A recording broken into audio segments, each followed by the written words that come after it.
बाहेरचे कितीही चमचमीत पदार्थ खाल्ले तरी वरण भाताशिवाय जेवण अपूर्ण असतं. आगरी कार्यांमध्ये व दररोजच्या जेवणामध्ये बनवले जाणारे हे वरण बनवूया. 1 वाटी तुरीची डाळ स्वच्छ धुवून अर्धा तासासाठी भिजवून घेऊयात. एका स्टीलच्या भांड्यामध्ये ही डाळ काढून घ्यायची. 1 वाटी डाळ घेतलेली, त्यासाठी 3 वाट्या पाणी घालायचं.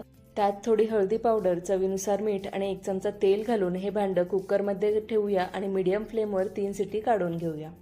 3 शिटी झाल्यानंतर कुकर थंड करून घेतल्याने डाळ पूर्णपणे शिजलेली आहे. आता एका कढईमध्ये ही डाळ घालायची.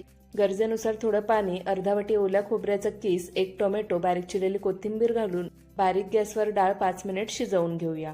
डाळ शिजली की शेवटला तडका पॅनमध्ये 3 चमचे तेल कडकडीत गरम करून घ्यायचं. त्यात राई, जिरे, कढीपत्ता, हिंग आणि ठेचलेल्या लसणाच्या पाकळ्या, कोणतीही लाल मिरची घालायची आणि हा तडका मस्त फ्राय करून ह्यात घालायचा आणि झाकण देऊन 2 ते 3 मिनिटसाठी असंच ठेवायचं.